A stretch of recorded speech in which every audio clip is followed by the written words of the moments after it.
pengertian kita berbentuk ekspositori atau eksposisi. Jadi kita membahas kitab demi kitab, begitu ya. Kemarin ini Amos, ya. Dan tiap minggu keempat itu adalah minggu seminar. Jadi kita ada minggu seminar untuk topik-topik yang kontekstual. Kita bahas lalu ada cara tanya jawab. Ini diharapkan makin menumbuhkan ketajaman umat dalam memahami firman Tuhan. Anda bingung berarti apa, bisa tanya. Itu tiap minggu keempat. Kalau ada minggu kelima itu adalah KPI, Kebaktian Penyegaran Iman atau KKR, begitu ya. Nah kalau hari ini memang tidak seminar karena ada hajatan kita yang khusus, yaitu baptisan kudus. Ya. Nah itu sebab tema kita juga hari ini anak-anak dalam kerajaan Allah. Nah dimensi ini saya kira perlu untuk kita pikirkan supaya gereja tidak terjebak pada tradisi menyelenggarakan baptisan lalu akhirnya ada beberapa gereja tertentu justru meributkannya. Agak semakin aneh dan terasa makin menjadi keanehan itu karena gereja dalam keyakinannya justru terpecah belah. Padahal sekali lagi Tuhan mengajar kita satu perintah yang baru dan dikatakannya apa? Adalah kamu saling mengasihi. Menarik sekali perintah Tuhan. Dan kalau kita mau jujur kita harus berkata, kita banyak kali gagal melakukan apa yang Tuhan mau dalam hidup kita. Mengasihi ini menjadi satu kata yang tidak mudah untuk dilakukan sekalipun mudah untuk dikatakan. Karena mengasihi punya seni yang paling tinggi. Ya, mengasihi tidak saja membelai, mengasihi juga memukul. Karena kasih Tuhan memukul kita, mencambuk kita. Tapi mencambuk tidak boleh emosi. Waduh susah ya. Memukul dengan cinta kasih, menegur dengan cinta kasih, mengasihi dengan kasih. Itu perlu pembelajaran yang tidak pernah usai dalam hidup ini. Dan kiranya ini boleh terus menuntun membimbing kita. Dan dalam semangat kasih itu pula lah Natal menjadi sebuah kenyataan. Tuhan meninggalkan surga datang ke dalam dunia menjadi sama dengan manusia. Maka di dalam kasih itu pula lah Ia menyatakan perintah-perintahnya. Maka di dalam kasih yang sama pula kita merespon dan melakukannya di dalam kehidupan kita. Nah, menarik pada waktu murid-murid justru di tengah-tengah kekayaan cinta kasih, sang sumber kasih, mereka ribut satu dengan yang lain untuk berdebat siapa yang paling penting di antaranya. Artinya mereka sudah mengabaikan tentang cinta kasih yang memberikan peluang untuk saling menghargai dan saling mendahulukan dalam kehidupan. Nah itu yang kita bisa baca di dalam Matius pasal 18. Kita akan lihat Matius pasal 18 ayat 1 sampai ayat yang kelima. Matius 18 1 sampai 5. Saya akan membaca ayat 1, saudara 2 terus hingga selesai ayat yang kelima dari Matius pasal yang ke-18. Kita akan mulai. Pada waktu itu datanglah murid-murid kepada Yesus dan bertanya, siapakah yang terbesar dalam kerajaan sorga?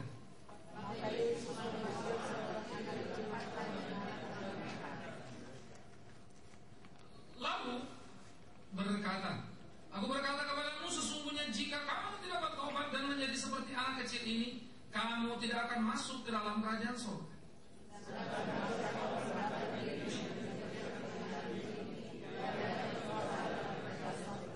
Lima sama-sama satu ya.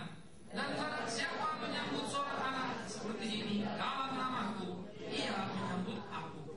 Saudaraku yang terkasih, Lukas menggambarkan lebih komplit di dalam perdebatan antara murid. Mereka berdebat nanti di siapa yang paling besar. Ya, nah waktu mereka berdebat tentang siapa yang paling besar, ada beberapa kali perdebatan mereka yang muncul dan Yesus menegur mereka. Satu kali Yesus berkata, siapa di antara kamu mau yang paling besar? Harus mau melayani, menjadi bagian yang kecil. Paradoks, satu sisi besar, satu sisi kecil, tapi dua-dua betul. Nah, ketika murid ini bertanya dan berdebat soal kerajaan surga, siapa yang paling besar di kerajaan surga? Saya kira para rasul ini sudah kalah dengan pendeta masa kini. Karena pendeta masa kini sudah ada yang yakin paling besar di surga. Ya, yakin banget. Saya yang paling besar di surga, katanya. Saya yang paling hebat di surga. Jadi rasul-rasul pun kalah rupanya ya dengan pendeta yang sekarang-sekarang ini. Jadi terlalu banyak pendeta yang yakin. Abad kedua sesudah abad ketiga itu ada Montanis. Itu juga salah satu orang yang katanya dia adalah Roh Kudus yang diutus oleh Tuhan. Jadi sejak abad 3 terus sampai kemarin menggelinding khususnya pada belahan perang dunia. Ya, itu makin terasa. Sayangnya gereja kurang cermat, kurang belajar. Yang ada sekarang dianggap baru, pimpinan roh Tuhan, begitu ya, karena malas baca. Padahal kalau baca sejarah ini cuma pengulangan yang menggelikan, pengulangan yang lucu sekali, karena pengulangannya jelas fotokopi. Ya. Tidak ada kreativitas sedikit pun di sana. Jadi mirip sama sekali. Nah, dalam hal ini kita harus belajar saudara untuk mengerti di tengah-tengah kehidupan kita, menemukan kesejatian makna, bagaimana seharusnya menempatkan diri dengan tepat di dalam kehidupan kita sesuai dengan kehendak Tuhan kita. Oleh karena itu rasul-rasul mengalami kegagalan ketika mereka terjebak dalam perdebatan siapa yang paling besar. Ya. Kita sekarang membuat konotasi Antioquia ini tergolong gereja apa? Gereja kecil. Ada gereja besar. Wah, itu gerejanya besar sekali, Pak. Jadi istilah gereja besar sekarang ini sudah kehilangan greget dan kesejatiannya. Gereja besar karena kuantitatif, jumlahnya banyak. Tapi gereja besar harusnya diukur dari kualitatif, pengaruhnya yang baik, bukan jumlahnya. Mengumpulkan 1.000, 10.000, 100.000 orang itu tidak sama dengan mempengaruhi dunia. Kita hanya berbicara kepada orang-orang yang satu suara, satu iman dengan kita. Tapi datang kepada satu orang yang tidak mengenal Yesus lalu mengenal Yesus, nah itu yang besar dan itu yang luar biasa. Nah, pertikaian dan keributan ternyata memang diwarnai pada perdebatan-perdebatan orang-orang yang merasa paling penting dan paling hebat di tengah kehidupannya. Nah, saudara-saudara, ini menjadi bagian yang menjengkelkan dan yang tidak disukai oleh Tuhan. Karena itu Tuhan mau mengajar kepada para rasul, sama seperti dia juga mau mengajar kepada kita bagaimana di dalam kehidupan kita, supaya kita ini belajar sungguh-sungguh dan mengerti apa yang penting dalam hidup kita. Yang menarik sekali, ada orang yang paling besar di bumi yang diakui dan dikatakan oleh Yesus sendiri. Coba kita melihat saudara, siapakah yang terbesar? Matius pasal 11 ayat 11 saya akan baca untuk kita semua. Matius 11 ayat 11. Aku berkata kepadamu, sesungguhnya di antara mereka yang dilahirkan oleh perempuan tidak pernah tampil seorang yang lebih besar daripada Yohanes Pembaptis. Namun yang terkecil dalam kerajaan surga lebih besar daripadanya. Tidak ada yang lebih besar daripada Yohanes Pembaptis. Bahkan tidak juga para murid-muridnya. Kalau begitu apa maksudnya? Tetapi Yohanes Pembaptis yang terbesar di muka bumi yang pernah dilahirkan oleh seorang perempuan, terkecil di kerajaan surga. Bagi saya kalimat ini menjadi sangat menarik untuk mengingatkan orang tentang prestasi yang bisa kita catat bukan apa-apa. Yohanes Pembaptis jelas paling besar di dalam sepanjang zamannya karena dia adalah pembuka jalan Yesus Kristus. Yohanes Pembaptis sudah melihat sang anak domba Allah dan tahu itu anak domba Allah. Tetapi Yohanes Pembaptis yang sama tidak merasakan kematian Kristus karena dia mati lebih dulu sebelum Yesus mati. Artinya apa? Maka dikatakan di kerajaan surga dia paling kecil. Itu dalam pengertian di perjanjian baru ia tidak mengalami kematian itu. Ia akhirnya sama dengan para nabi yang menanti sang Mesias itu datang untuk menebus dosa, dan penebusan dosa itu terjadi di dalam kematian. Jadi dia paling besar karena dia mempersiapkan segala sesuatu. Tetapi sekaligus dia paling kecil di dalam kerajaan surga. Dia jembatan yang hebat itu. Tetapi orang yang disebut Yesus besar ini menarik sekali. Di dalam kitab Injil Yohanes pasal 3 ayat 30 apa dikatakan? Yohanes berkata, yang besar ini, biarlah aku semakin berkurang, ia semakin bertambah. Biarlah aku semakin kecil, Tuhan semakin besar. Luar biasa sekali. Yesus menyebut dia orang besar, tetapi dia bertarung di tengah-tengah pergumulan hidupnya untuk dia menjadi kecil dan Tuhan yang besar. Tidak mudah loh untuk mengatakan itu. Anak sekolah minggu enak nyanyi, Yesus pokok dan ciri apa? Kita larantingnya gitu. Ya harus makin bertambah, harus makin berkurang kan gitu ya. Enak nyanyinya, gampang. Apakah betul kita mau makin berkurang? Tidak. Di dalam pertambahan pengalaman, di dalam pertambahan keuangan, di dalam pertambahan kekuatan, bertambah pula harga diri kita, maka bertambah pula kesombongan kita. Kita ini sulit. Bagaimana kita bisa secara kalian menanjak naik, tetapi secara spiritual semakin mendalam dalam kerendahan hati? Wow, sulit ya. Sulit saudara. Di lingkungan kami-kami hamba-hamba Tuhan, waktu masih biasa-biasa, susah-susah, semua dekat dengan Tuhan. Tapi kalau sudah naik ke atas, agak dekat sama hantu gitu ya. Karena kadang-kadang perbedaannya beda-beda tipis. Ada beberapa orang yang pribadi saya kenal. Dulu rasanya wah ini bakal calon teman pelayanan begitu ya. Bicara desa, bicara apa, wah luar biasa. Sekarang saya ngomong desa lari gitu loh. bergeser. Dulu dia bilang itu panggilan pribadi ke desa, sekarang panggilan kota. Ini yang panggilan Tuhan katanya. Saya juga nggak tahu mana itu. Tetapi kita mau mengingat bagaimana sulitnya di tengah-tengah pertarungan kehidupan kita, sehingga karir yang menanjak, kenikmatan yang kita terima, kemapanan yang semakin luar biasa, itu membuat kita justru semakin keras kepala, membuat kita seringkali kehilangan cinta kasih Tuhan. Maka Yohanes Pembaptis bagi saya sebuah fenomena yang menarik. Dia tidak pernah terlalu peduli dengan kebesaran nama dan job yang Tuhan berikan pada dia. Ia hanya tahu bagaimana ia menyenangkan hati Tuhannya.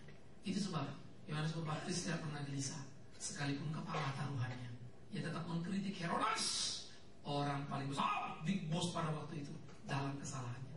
Padahal raja, perintahnya adalah hukum, kata-katanya adalah hukum. Yohanes Pembaptis tidak peduli. Bukankah Petrus sangat sayang dengan nyawanya? Bukankah Petrus sangat sayang dengan kehidupannya? Untuk itu dia menyenangkan Tuhannya. Yudas lebih gila lagi, Tuhan pun dijualnya. Tapi Yohanes Pembaptis tidak melakukannya. Hebat ya. Tadi saya pikir-pikir ya, coba saya mau banding-banding dengan murid-murid pra kematian Kristus. Yohanes Pembaptis unggul sekali, hebat sekali. Dia hanya meminta konfirmasi kepastian kepada Yesus. Engkaukah dia? Ya, baik. Kalau gitu aku sudah tahu. Pra kematian Yesus, pra kematian Kristus, saudara yang terkasih, siapa yang menunjukkan sikap rendah hati? Murid-murid kadang-kadang masih suka bantah-bantahan, tidak menunjukkan respek yang tinggi kepada Yesus. Yohanes Pembaptis, yes. Karena Yohanes Pembaptis apa yang dilakukannya? Waktu Yesus datang, dia kata, membuka tali kasutnya saja tidak layak, sehingga dia gentar dan berkata, jangan, aku tidak mau membaptis engkau. Lakukan, hukum Taurat harus dipenuhi. Itu kata Yesus. Jadi Yohanes Pembaptis membaptis Yesus atas perintah Yesus. Hebat. Lakukan. Artinya saudara, sikap respeknya begitu dalam, hormatnya begitu hebat. Dia sangat betul siapa ini. Sangat berbeda dengan Rasul. Pra kematian Kristus. Baru pasca kematian Kristus sudah kebangkitan, baru kita melihat perubahan yang dahsyat pada para rasul. Jadi kalau di zamannya Yohanes Pembaptis dikatakan paling besar, yes. Tidak ada celah. Di mana ada celah yang dilakukan Yohanes Pembaptis. Orang besar, orang hebat. Tetapi sekali lagi, tetap dikatakan yang paling kecil di kerajaan surga adalah Yohanes Pembaptis. Karena itu beruntunglah kita yang hidup, yang percaya sesudah kebangkitan Kristus. Kita menjadi orang-orang yang besar di dalam hidup kita.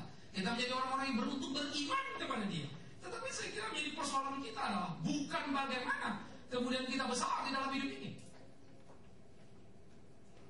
Tetapi penting juga untuk kita pikirkan saudara, bagaimana kita besar di surga, bagaimana besar di hidup ini. Bagaimana besar di hidup ini, besar juga di surga. Maka kita harus memainkan seni yang paling hebat, supaya semakin bertambah, bertumbuh, makin hebat pelayanan kita, tapi makin rendah hati kita.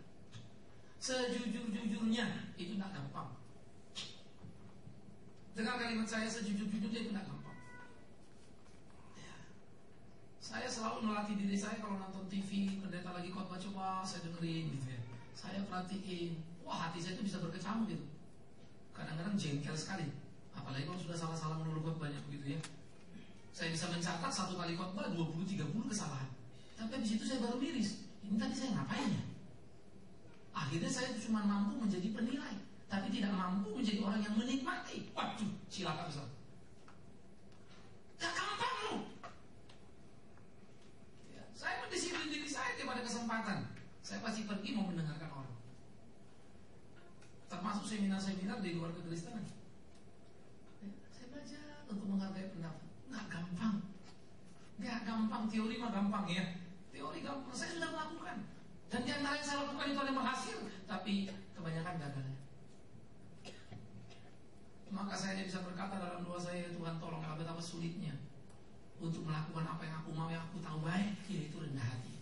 Betapa sulitnya. Akhirnya kita terus belajar, mesti mendisiplin diri, terus memacu diri, terus semakin kuat bergantung kepada Tuhan, dan kita mesti berani lepas dan tidak terjebak pada kemapanan. Nah itulah persoalannya. Padahal semua hidup kita mau menuju pada kemapanan. Padahal di kemapanan ada bahaya yang menanti. Kita mesti berani lepas dari kemapanan, karena di tengah badai justru kita kuat berpegang. Ini paradoks lagi. Dua hal bertolak belakang tapi dua-duanya betul. Sehingga hidup mengikut Tuhan tidak sejalan dengan selera diri kita. Itu sebab saya tidak heran kalau dia mengambil anak kecil yang tidak mempunyai kepentingan banyak seperti kita, yang tidak memikirkan kemapanan seperti kita. Apa yang Bapak kasih ya sudah.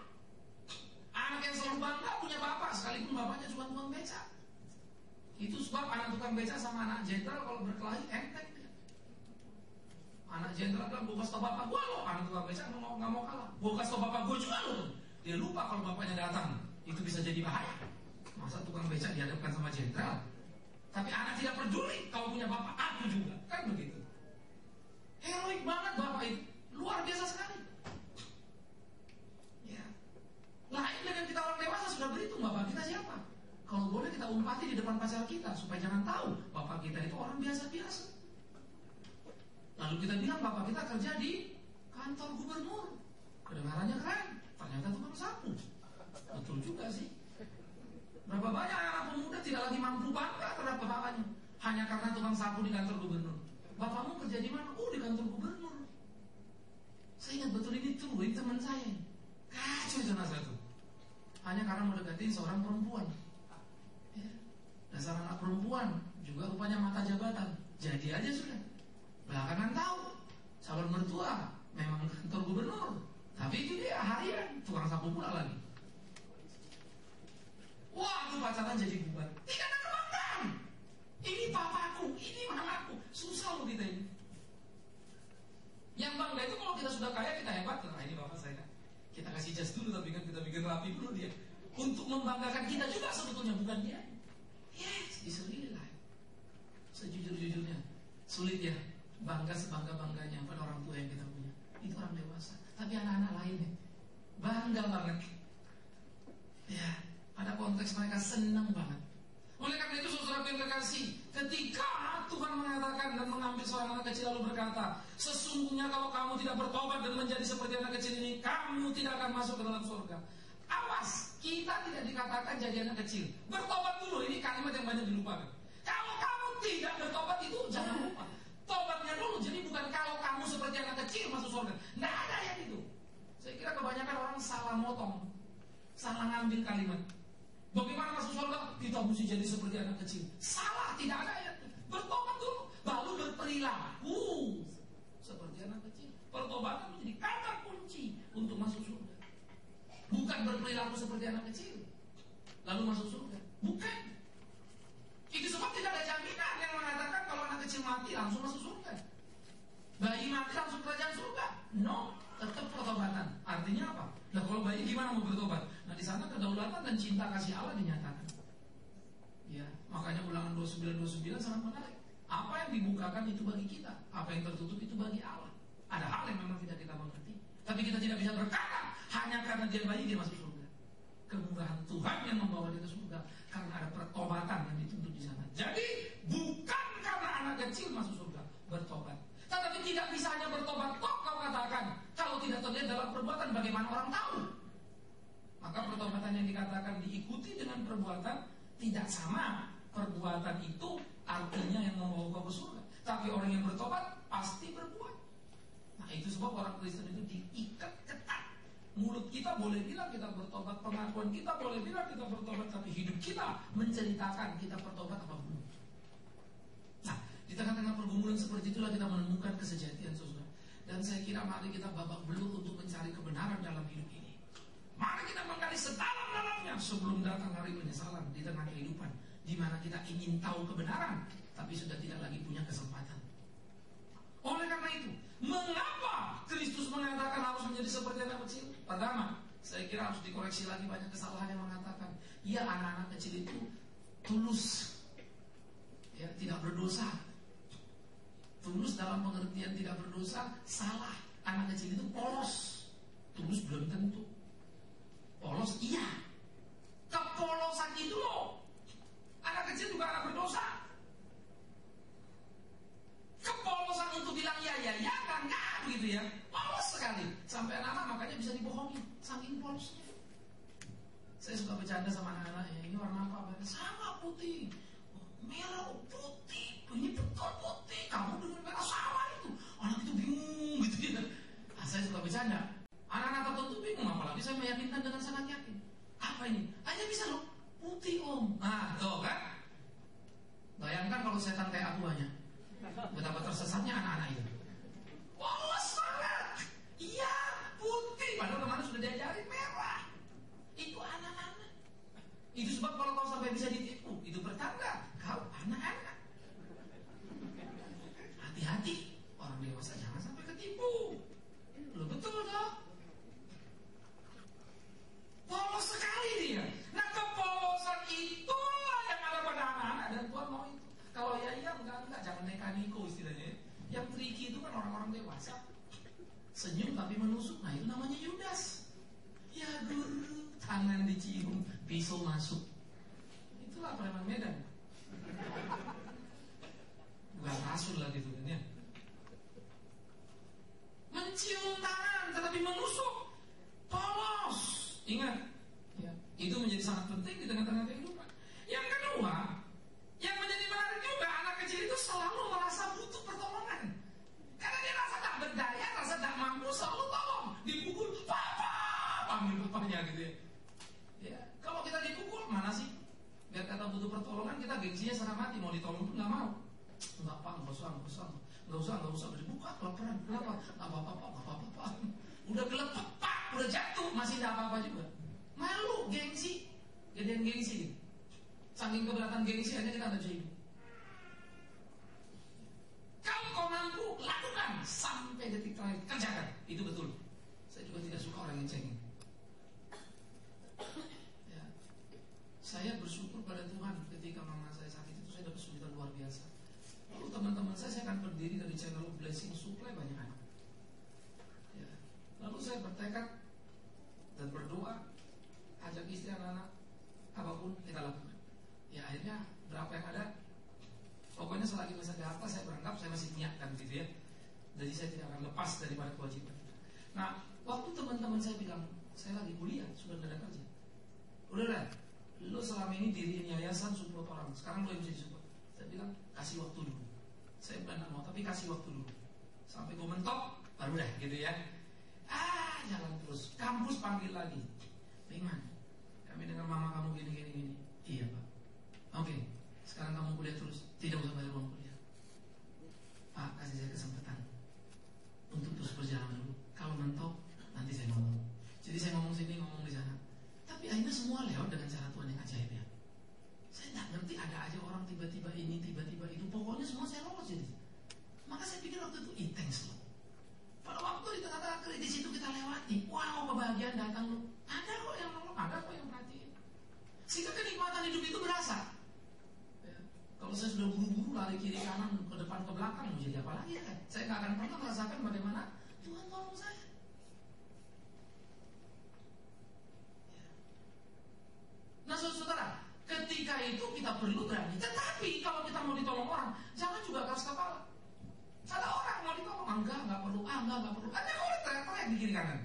Repotnya teriak lagi. Saya pun termasuk diteriakin, tidak menolong katanya. Kurang asem, kemarin kita mau tolong bilang jangan. Ya sudah kita tidak urusin lagi dong. Orang dibilang jangan.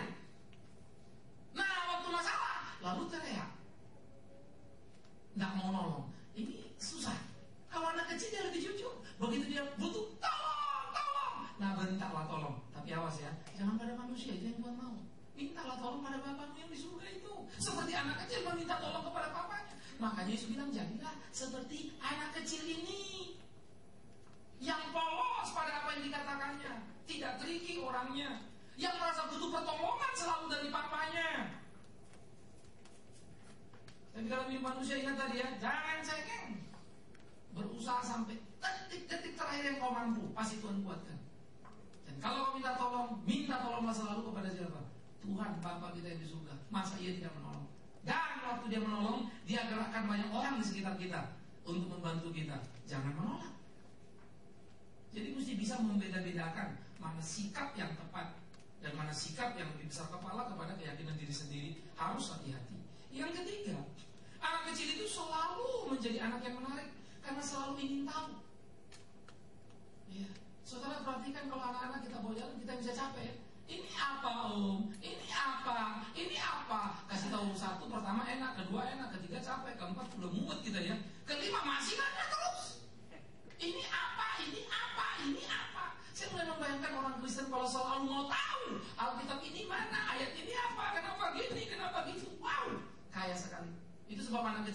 paling kelihatan pertumbuhan pengetahuan, tapi orang gede kelihatan mentoknya. Yes. Anda ketemu 3, 4, 5 tahun langsung kelihatan you berkembang apa enggak. Betul.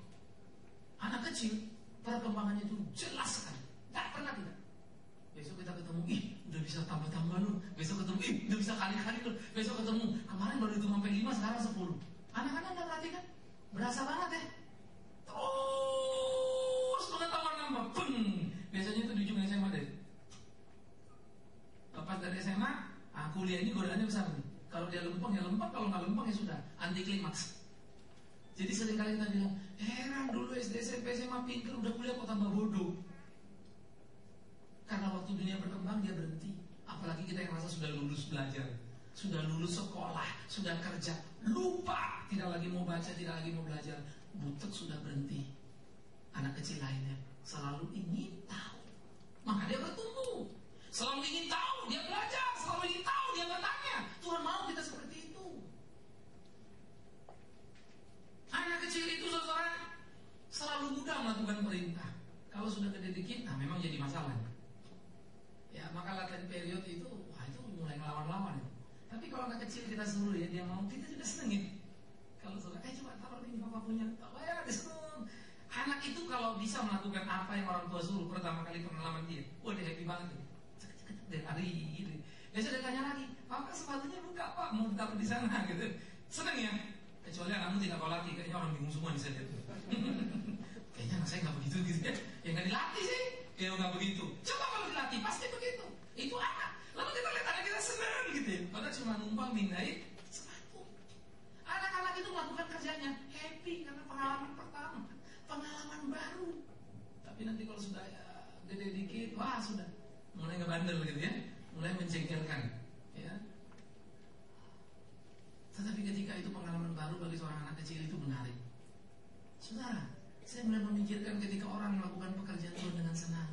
Apalagi Bapak, what must I do dear Lord? What must I do?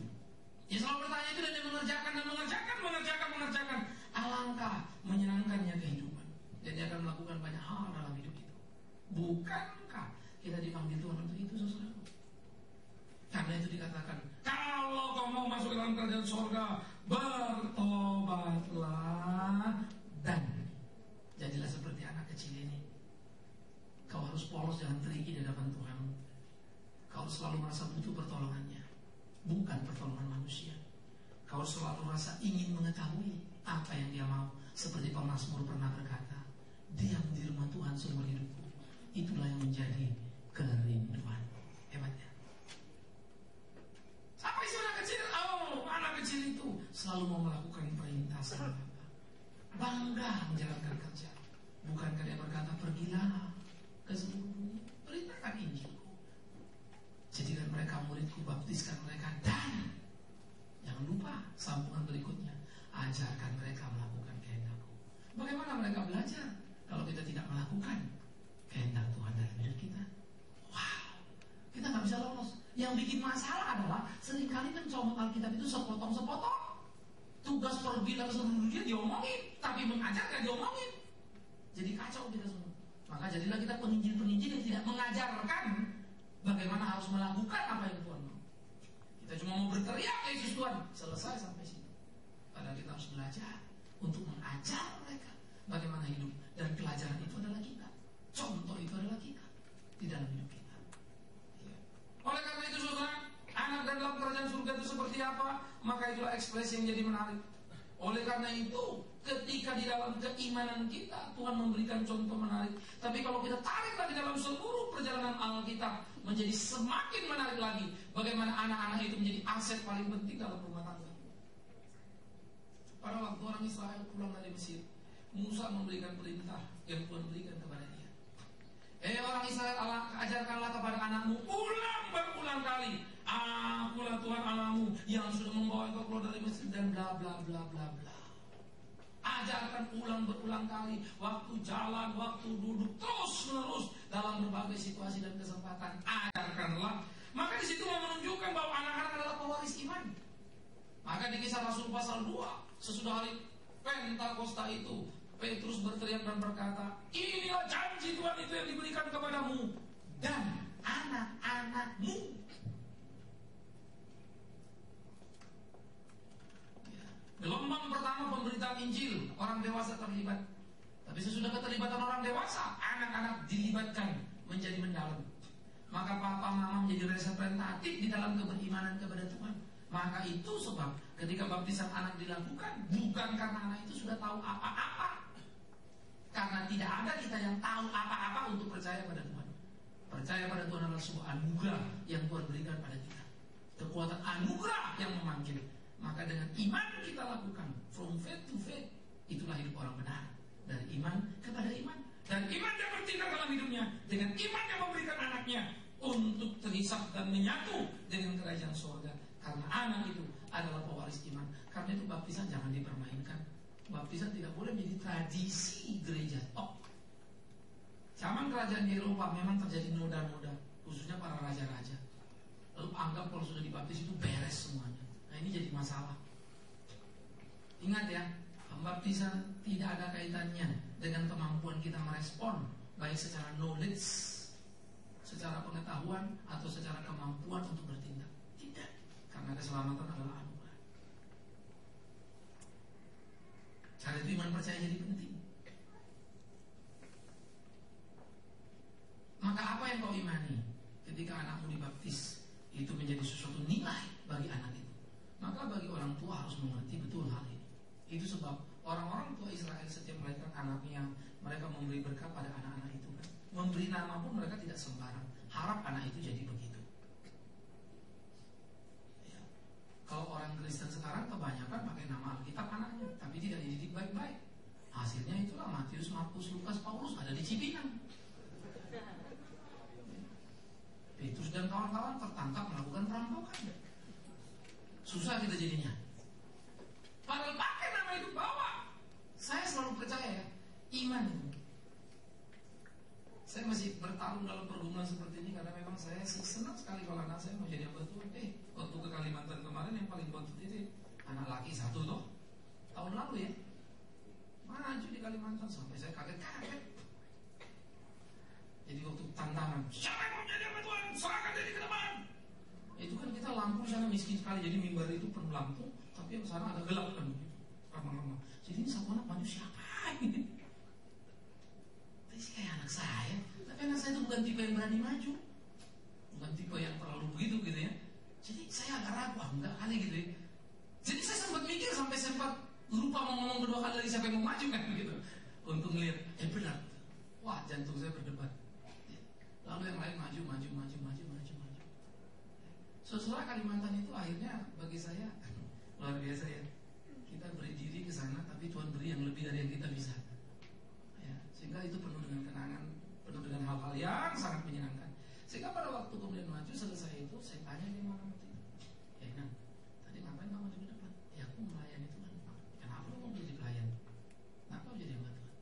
Ya aku merasakan itu. Ya aku mau. Ya penjelasan terlalu sangat sederhana ya. Nah tetapi saya ingat betul ketika kita pulang, terus dia bikin nakal gitu. Saya cuma ngomong, katanya mau jadi hamba Tuhan. Itu bisa mukanya itu berubah gitu. Orang langsung tindakannya beres, kesalahan itu kayak beres gitu. Cuma saya juga rasa itu semacam pembebanan juga begitu ya. Jadi saya juga tidak terlalu selalu begitu. Tetapi waktu saya tes gitu, wajahnya langsung kayak malu gitu ya, melakukan sesuatu yang salah. Saudara, saya cuma mulai berpikir dan cuma mulai melihat. Ya, itu kerinduan saya, itu doa saya. Apakah benar akan jadi kenyataan? Saya pikir separuh dari perjalanan itu Tuhan percayakan ke saya. Apakah saya tetap menjadi model bapak yang melayani yang baik? Maka saya percayakan tumbuh baik dalam hatinya. Itu imanku. Kalau tidak akan pernah tumbuh baik dalam imannya. Ya, maka Tuhan akan minta pertanggungjawabanku. Tapi aku percaya kemanapun aku pergi, panggilan Tuhan berlaku bagi anakku. Bukan karena aku, tapi aku bisa jadi batu sandungan buat dia. Dan aku bertanggung jawab atas hal itu. Bisa mengerti maksudnya? Saya punya pertanggungjawaban yang serius. Maka saudara-saudara, berimanlah pada anak-anak kita. Doakan apa yang kau inginkan untuk anak-anak itu. Tapi doakanlah supaya seperti apa yang Tuhan mau. Ya. Anak saya pertama kedua tidak jadi pendeta, tapi saya selalu rindu mereka adalah hidup untuk mau melayani Tuhan. Itu mimpi saya, itu mimpi. Ya. Sehingga itu betul-betul bisa dilakukan dan dikerjakan di tengah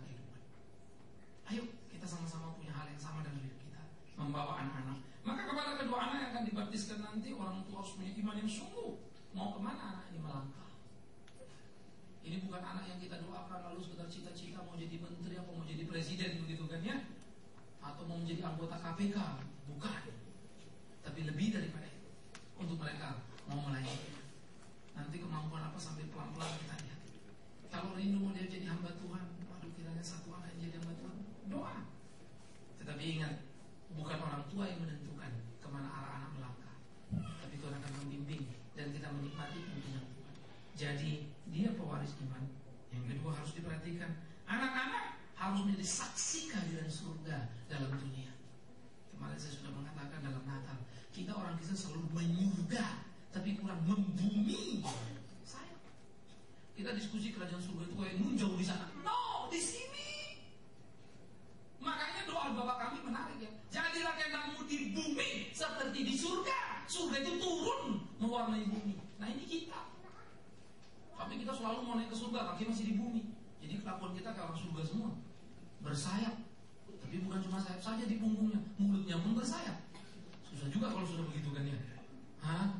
Ayo kita belajar supaya kita membumi loh. Surga itu bukan di sana, bawa di sini. Hadirnya kita orang surga itu ini tuh.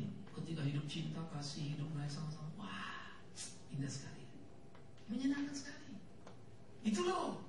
Kalau Anda pulang tea time, jangan buru-buru pulang, saling ngobrol satu dengan lain, saling memperhatikan. Itu loh indahnya itu. Ya. Pengurus-pengurus gereja pun sudah mulai bertobat. Karena biasanya tea time yang baru minum sendiri, pengurus sama pengurus merumpi. Sekarang mereka ada bertobat ya. Jadi mereka gabung. Nah, Anda boleh datang. Mau ngobrol sama saya, mau apa, saya lagi ngomong sama orang lain, nyamper saja, nggak ada yang formal. Ya, tidak cukup hari ini kita sambung, kapan lagi ada Pak Binsar, silakan mau ngobrol-ngobrol. Ayo, kita mau menghadirkan surga itu dalam kenyataan yang real, bukan sekedar aktivitas yang salah. Nah, anak-anak kita waktu orang lihat, wah, ini jadi doa kita, ini jadi mimpi kita. Berdoa baca. Ya. Yang ketiga, ingat, anak-anak kita adalah gereja masa depan. Gereja masa depan bukan berapa deposito kita. Gereja masa depan bukan berapa gedung yang bisa kita bangun. Eropa berhasil membangun gedung yang megah-megah. Waktu di Paris saya pergi ke gereja besar. Di Köln itu satu juga gereja besar sekali. Wah, di Jerman itu lihat. Ih. Satu lagi kemarin yang akustiknya cukup bagus di Israel. Ya. Itu akustiknya bagus sekali. Dibangun begitu luar biasa. Kita nyanyi nggak usah pakai sound system. Gak perlu. Saya nyanyi, suara saya pas-pasan, tapi kalau nyanyi situ saya bagus sekali. Maka saya pikir gereja ini yang salah, bukan saya. Saya nyanyi kurang bagus. Akustiknya kurang. Kalau di sana waktu saya berani nyanyi sendiri. Wih, saya dengerin suara saya. Jadi apa sih? Soundnya bagus banget gitu. Jadi kayak ada vibranya gitu. Kayak suara malaikat. Hah? Baru saya sadar, saya itu memang bisa menyanyi dan pintar sekali. Ya, yang salah adalah gedung gerejanya. Saya kadang mikir nih kalau gereja ini gue pindahin kan gitu. Tapi saya bingung nih, lihat temboknya tebal nih, gak ada salat ruang. Saya nggak ngerti di dalam itu apa gereja tua. Itu yang tempat Bartolomeus di bukan. Itu kolam Bethesda, dekat kolam Bethesda. Aduh, jadi lupa saya namanya. Ya. Jadi gereja itu menarik sekali. Nah, akhirnya kita nyanyi sama-sama seperti paduan suara. Waduh, indah luar biasa. Ya. Nah, saudara kekasih, gereja diwariskan, bagus ya? Bagus gedungnya. Di Köln juga begitu kita nyanyi, suara itu sampai ke atas. Lagi siang-siang datang atau agak sore dikit pas main orgel tahu yang nempel di dinding. Aduh, suaranya merata semua. Duduk di mana saja pun sama kencengnya. Kalau ini kan susah ya. Dekat mic sakit kuping, jauh dari mic gak kedengeran. Zaman sekarang makin bodoh ya kita mesti. Betul saudara. Kita gak makin pintar. Saya khotbah di teater terbuka ya, yang di pinggir laut merah itu. Wah, teriak 3.000 orang bisa masuk sini. Saya tanya ujung-ujung semua dengar. Ya. Karena zaman dulu itu selalu orang pintar ya, ambil arah angin. Saya kira Yesus waktu khotbah 5.000 orang dengar, pasti posisinya tepat. Posisinya pasti tepat. Jadi kita juga juga tidak bisa mengatakan sekedar itu mujizat karena dia anak-anak. Jangan. Teknologi membuktikan orang dulu hebat-hebat. Maka saya jadi kagum sama Yesus, makin kagum lagi. Ini pengkhotbah ulung Yesus. Dia tahu khotbah posisi di mana supaya suara orang semua bisa dengar. Jadi saya waktu berdiri itu di belakang pantai, angin laut selalu bertiup gitu ya. Suara saya 3.000 orang kedengaran. Jadi dia bentuk begini, suara itu ketahan sehingga semua orang bisa dengar. Bentuknya oval. Menarik ya. Saya coba ya, belum bisa penuh, apalagi makin penuh suara. Kedengaran. Ya. Jadi kita mesti pikirkan. Nah, kita mesti perhatikan. Tetapi maaf, semua yang saya sebut bagus-bagus itu tinggal kenangan. Di Köln itu tidak ada orang, orgelnya enak. Paling berapa orang di situ duduk begini. Gereja-gereja Eropa betul banyak yang tua-tua sekarang. Itu pun kalau kita wawancara, ngobrol-ngobrol, orang tua diperhatiin, kenapa ke gereja? Cari teman. Karena kesepian, tidak ada teman ngobrol. Makanya kalau ke gereja mereka betah sampai sore. Makanya harus ada kafetarianya. Selesai kebaktian ngobrol, ngerumpinya lama. Habis itu dia pulang bawa anjing, ngobrol sama anjingnya. Nah coba, sedih ya. Lalu saya pikir, aduh jangan gitu loh, kan begitu kan. Jadi gereja gede apa? Gede-gede bohong. Kalau ini kita sebut gereja masa depan, salah. Gereja masa depan anak-anak kita ini loh, yang ngerti firman Tuhan, melakukan kehendak Tuhan. Gak punya gedung, gak apa-apa, tapi hidup kita bersaksi itu penting. Kalau saya pribadi ditanya, nah kalau mimpi mau Tuhan kasih gedung puji Tuhan, ya enggak, sudah. Mau numpang-numpang ya silakan. Tetapi semua kita di sini kan begitu. Pengurusnya, anak-anaknya bahu-membahu, kerjakan yang the best yang bisa dikerjakan. Itu yang jauh lebih penting. Hidup gereja itu. Ya. Bangun kehangatan kita. Di situ menarik saudara, menyenangkan. Dan jangan lupa, gereja kecil selalu menyenangkan. Potensinya besar. Tapi kalau gereja besar, masalahnya yang besar. Karena sudah ada yang mau diributkan. Aset ribut lah, apa ribut lah ya. Maka kalau kita bertambah, biarlah itu kehendak Tuhan. Tambah aset, biarlah itu kemurahan Tuhan. Pelan-pelan biar pimpinan Tuhan. Ya. Saya dengan lingkungan dan pergaulan saya bisa gerakkan banyak orang. Ya. Kalau untuk cuma bikin gedung saja. Tapi apa itu mau Tuhan? Kita nggak tahu. Iya. Tapi biar pelan-pelan ya. Sehingga ada iringan, step by step. Manis ya. Nah, jadi kan anak-anak kita itu gereja masa depan. Karena itu saudara-saudara, kalau bawa anak-anak, anak-anak di sekolah minggu, jangan lupa Anda juga urus sekolah minggu. Ajaran anak-anaknya sekolah minggu seperti apa, mesti bagaimana ya, supaya anak-anak itu juga berani di sekolah minggu, sopan di sekolah minggu. Menarik loh ya. Anak-anak itu jangan berkelahi di sekolah minggu. Waduh, bagus. Maka anak sekolah minggu itu kalau saya lihat mereka main-main, wah kompak anak-anak ya. Mereka cepat sekali kompak. Lain sama bapak emaknya ya. Agak lambat kompaknya. Anak-anak nggak pakai titai tapi akrab. Coba deh main bola, dudar, bolanya bola aqua kadang-kadang tutup limun, tendang-tendang, rame lari sana lari sini. Satu panggil abang, satu panggil adek. Saya lihat sekolah minggu ya. Lain loh mau yang tua-tua ya. Susah banget bikin kompaknya. Hah? Halo yang tua-tua. Makanya jadilah seperti anak kecil itu. Kompak-kompak lagi lah ya. Maka saya pikir ini akan jadi kehangatan yang luar biasa. Nah itu sebab saudara kekasih, kehidupan seperti itu yang Tuhan kehendaki di tengah hidup kita. Suami istri yang kompak, akrab, mempengaruhi suami istri yang lain terus gitu. Lalu mempengaruhi 10 jemaat dalam ya.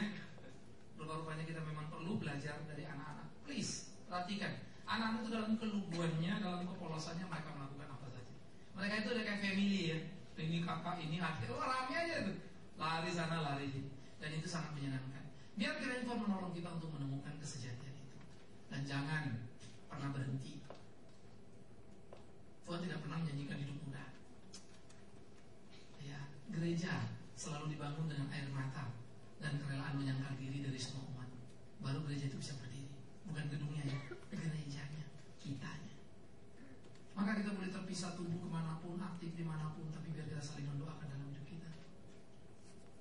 Hari ini si Alma jatuh dalam kesalahan, jangan lupa, jangan hardik dan caci maki dia, tapi ulurkan tangan supaya dia berdiri dan bersama-sama dengan kita. Anak-anak melihat dan belajar bagaimana menjadi orang dewasa, karena satu waktu mereka akan jadi dewasa. Semoga kekanak-kanakan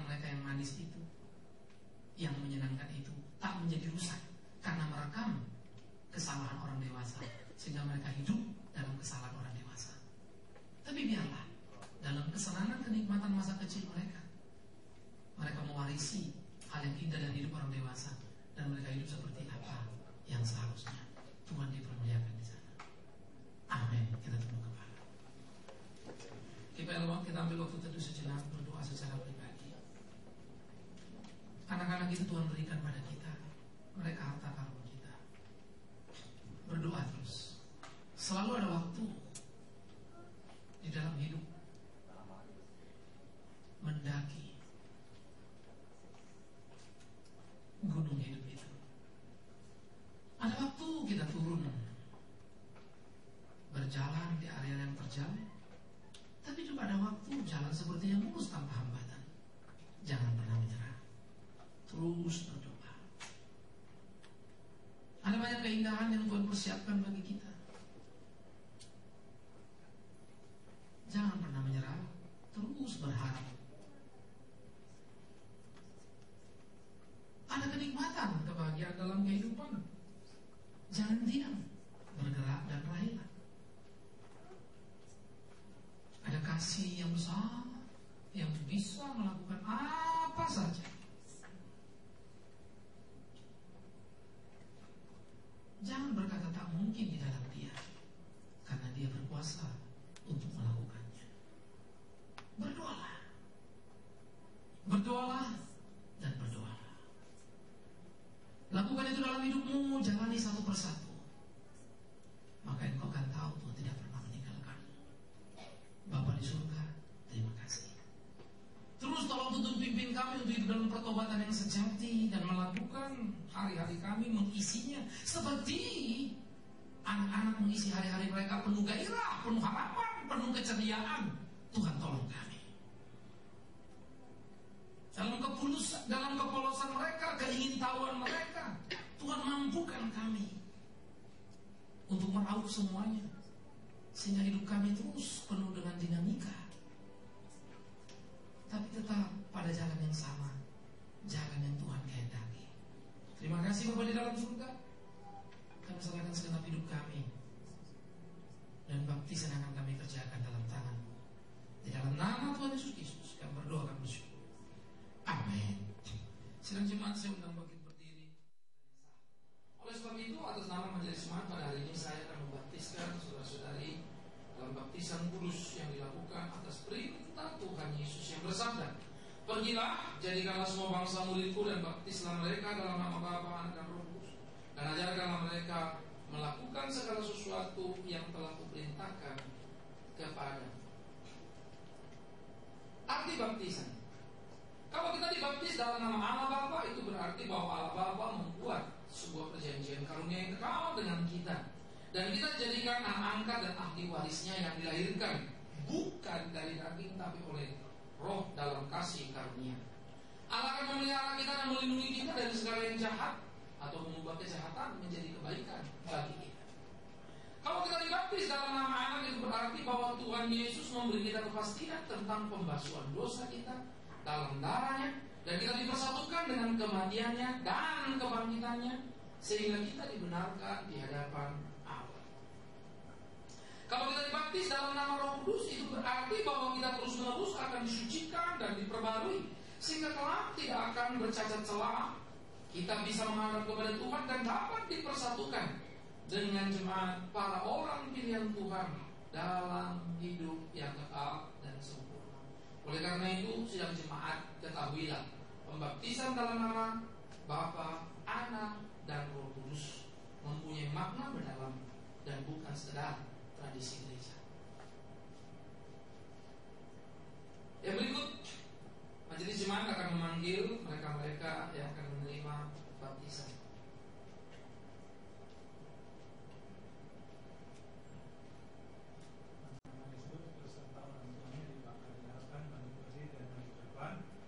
Daniel Jan Kapiters, anak dari Bapak Lexi Beativitas, serta Ibu Esmarita Mengendang, dan anak Nathan Kristianto, anak dari Bapak Sumarno, dari Ibu Febrina Duranti Ketado.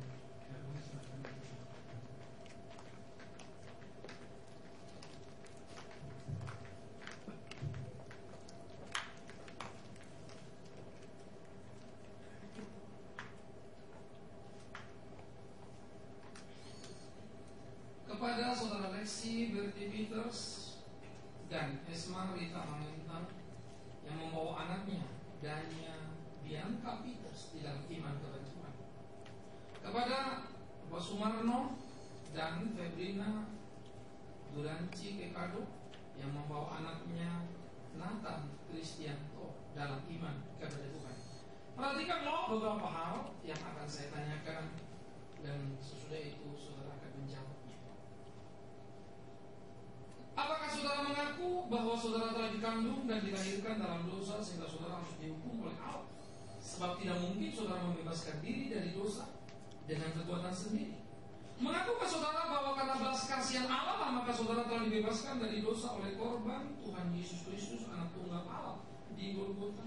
Dan itulah iman yang akan kita wariskan kepada anak kita. Mengakukah saudara bahwa baptisan yang akan saudara terima, anak-anak saudara, hal ini menandakan bahwa saudara dalam iman percaya anak-anak telah dipersatukan dengan Tuhan Yesus Kristus dalam penderitaan, kematian, dan kebangkitannya, sehingga anak-anak saudara tidak lagi dikuasai oleh dosa, melainkan oleh anugerah dan kasih Kristus.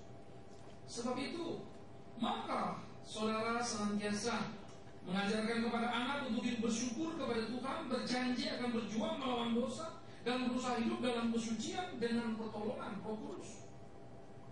Percayakah saudara bahwa kita perjanjian lama dan perjanjian baru adalah firman Tuhan yang merupakan landasan hidup saudara yang akan diajarkan kepada anak-anak saudara di dalam sepanjang kehidupannya? Perjanjikah saudara, baik secara bersama-sama maupun sendiri, untuk mewujudkan persekutuan dan melaksanakan tugas pengutusan dan mengajarkan itu kepada anak-anak saudara? Apabila kehidupan saudara, yaitu kelakuan atau paman pengajaran saudara, bertentangan dengan firman Tuhan dan menjadi batu sandungan bagi orang lain, bersediakah saudara ditegur oleh anggota dan menerima penggabaran halus dari majelis jemaat? Dan saudara pun harus mengajarkan ajaran yang benar kepada anak-anak supaya mereka senantiasa hidup takut akan Tuhan sesuai dengan ketetapan firman Tuhan melalui gerejanya. Kepada saudara Lexi Bertivinus dan Esma Rita Manentang, di dalam iman membawa anaknya Danya Bianca Peters, apakah jawaban saudara berdua? Ya, di hadapan Tuhan. Kepada Bapak Sumarno Fabrina Duranci Kekado, yang membawa anaknya Nathan Kristianto dalam iman kepada Tuhan, bagaimana jawaban saudara berdua? Hendaklah ya, tetap ya. Tuhan mendengar jawaban saudara dan jemaat menjadi saksinya. Saudara yang kekasih, di dalam nama Tuhan Yesus Kristus, sesudah mendengar jawaban dari orang tua yang dalam iman percaya untuk membawa anak-anak mereka dibaptiskan di dalam nama Bapa, Anak, dan Roh Kudus, mari kita berdoa.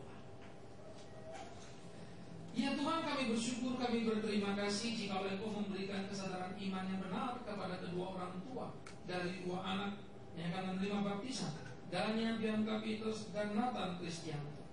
Karena itu biarlah iman orang tuanya bertumbuh dalam iman anaknya, dan biarlah dengan baptisan ini anak ini terikat dengan kerajaan surga oleh iman percaya kami, hidup dan dihidupi oleh anugerah Allah sendiri. Terima kasih Tuhan. Kami bersyukur, berterima kasih juga untuk kelahiranmu, kematianmu, kebangkitanmu yang menjadi pusat pengharapan kami. Di dalam kuasa itulah baptisan ini akan kami kerjakan. Kami bersyukur, berterima kasih kepada Bapa di dalam surga yang memberikan anaknya kepada kami. Kami bersyukur, berterima kasih kepada Yesus Kristus, anak Allah yang mati menebus dosa kami. Dan kami bersyukur, berterima kasih kepada Roh Kudus yang memampukan kami percaya kepada Yesus dan menuntun membimbing kami dalam kehidupan kami hari lepas ke hari, sehingga kami boleh hidup sesuai dan seturut dengan kehendak Tuhan saja. Amin.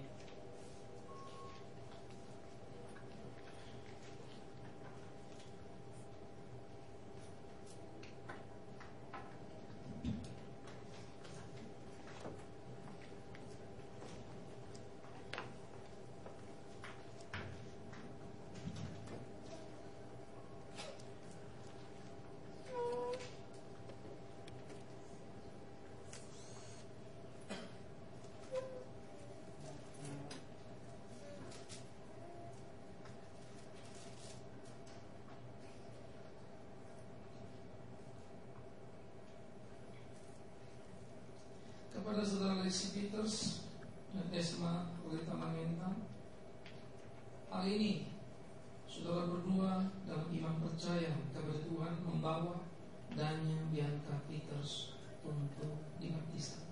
Silakan bersujud.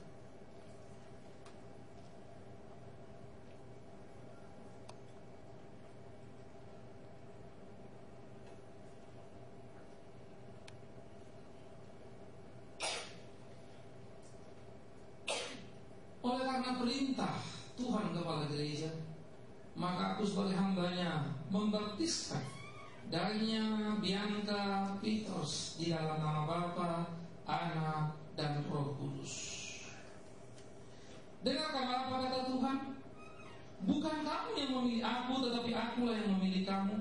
Dan aku telah menetapkan kamu supaya kamu pergi dan menghasilkan buah, dan buahmu itu tetap, supaya apa yang kamu minta kepada Bapa dalam namaku diberikannya kepadamu.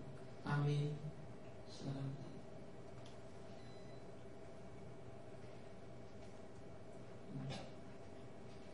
Kepada Sumarno dan Febrinana Nuranci Kekado, silakan untuk ke depan dan duduk.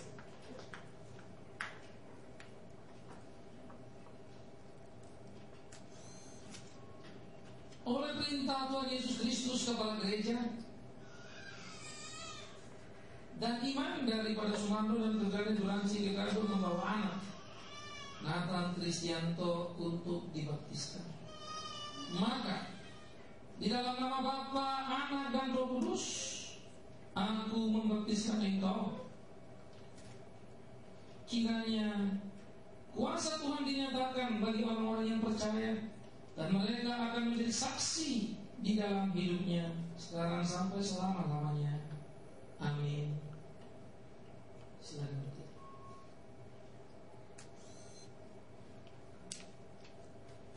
Kepada kedua orang tua masih tetap berdiri di depan.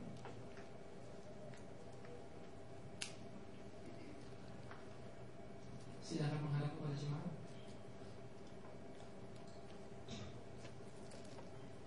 Segenap anggota Majelis Jemaat Antioquia mengucapkan selamat datang dalam persekutuan jemaat di tempat ini.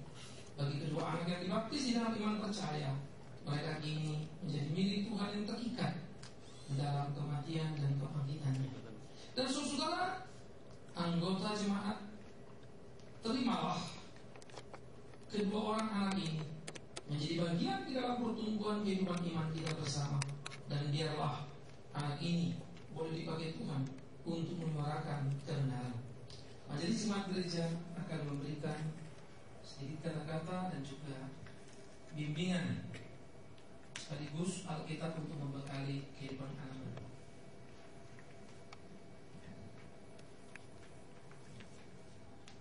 Sebagai satu ingatan bahwa sebagai orang tua kita diminta wajib untuk membina mendidik anak kita bertumbuh dalam kebenaran firman Tuhan. Kami dari gereja